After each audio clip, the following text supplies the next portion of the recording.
Hola genios, ¿cómo están el día de hoy? Bueno, el día de hoy vamos a hablar del por qué me direcciono al calvinismo. Bueno, eh, una persona que me ayudó bastante, aunque hoy él dice que él es el peor teólogo, pero la verdad, este video me ayudó bastante, o por lo menos estas palabras del profesor Jonathan.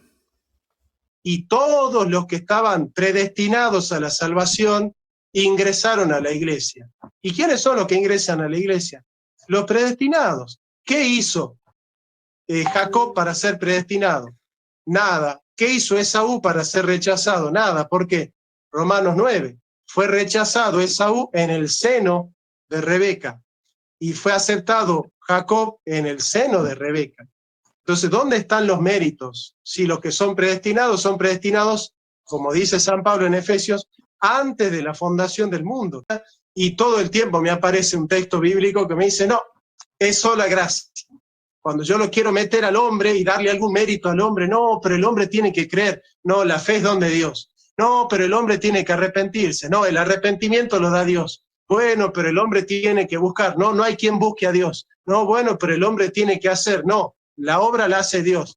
Bueno, pero el hombre tiene que perseverar. No, el que empezó la buena obra la perfeccionará hasta el día de Jesucristo. Filipenses 2:3. Y cuando uno lo quiere meter al hombre y ponerle alguna participación que sea digna de la salvación en la Biblia al hombre, aparecen los apóstoles poniendo a Cristo en el centro. Por eso es sola gracia.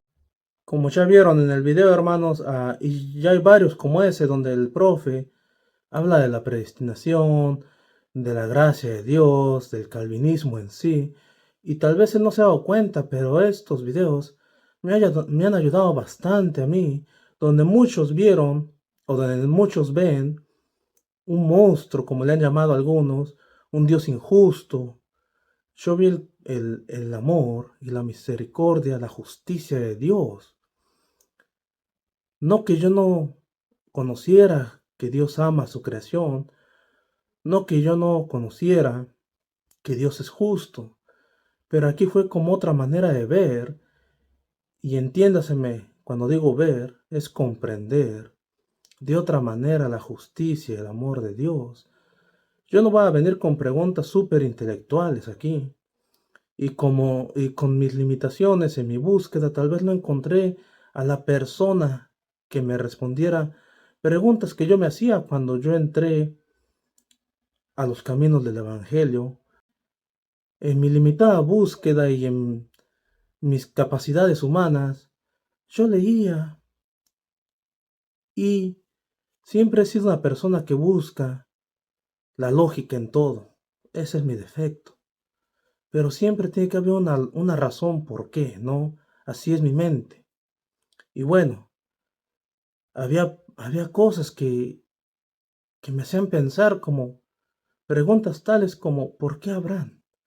¿Por qué Dios llamó a Abraham y no a otra persona? ¿Por qué Dios endureció el corazón del faraón? ¿Por qué Saúl? ¿Por qué Jacob y no Saúl? ¿Por qué Dios le quita el reino a Saúl cuando Saúl falla y se lo da, o cuando Saúl desobedece y se lo da a David? ¿Por qué no se lo dejó a Jonatán, hijo de Saúl? ¿Por qué cuando Salomón se desvía, no le quita el reino, mas le dice, por amor a David tu padre, tú seguirás siendo el rey, ¿no? Y el hijo de Salomón será el que se le será quitado cierta parte del reino. Bueno, cosas así, ¿no? Por, y entonces cosas de la predestinación que yo no entendía, que yo buscaba, y que no había razón, no había una cierta respuesta que tal vez la había, pero no me satisfacía. Lo más que me llegaron a ayudar una buena persona fue decirme, no te preocupes por las cosas que no entiendes, preocúpate por las cosas que entiendes y no aplicas en tu vida. Y eso me sirvió bastante, por años. Por años yo dije, bueno, las cosas que yo entiendo las aplicaré en mi vida Y las que no, tal vez un día se me van a ir revelando. Tal vez Dios me va a ir dando más sabiduría para entender estas cosas. Y cuando veo al profe Jonathan, cuando lo escucho, de repente empecé a ver el amor de Dios, la justicia de Dios. Y dirán, bueno, a lo mejor tú porque te crees predestinado, pero ¿qué tal si tu hijo no lo es? Yo seguiré orando por él, seguiré pidiendo a Dios por un milagro, pero yo no soy nadie para decirle a Dios a quién salvar y a quién no. Es más, ¿por qué me salvó a mí? Entonces, recordé una plática que tuve con mis padres antes de que ellos dejaran el país. Cuando nos fuimos a dejar al aeropuerto, había una familia que era muy unida. Nunca se había escuchado problemas con ellos hasta que murió el padre. Muerto el padre, no dejó testamento y los hijos empezaron a pelearse. Hasta los tíos, tal Scar peleándole a Simba los terrenos de Mufasa, ¿no? Así los tíos también se empezaron a involucrar y llegó a haber tantos problemas que hasta la policía tuvo que intervenir.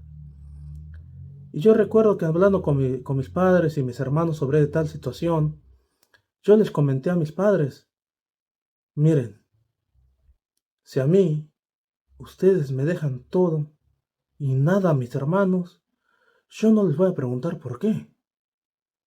Pero si ustedes le dejan todo a mis hermanos y a mí nada, tengan por seguro que tampoco les voy a preguntar por qué. Porque yo no he trabajado por lo que ustedes tienen. Yo no merezco nada de eso. Si ustedes me lo dan es porque ustedes me quieren por voluntad de ustedes.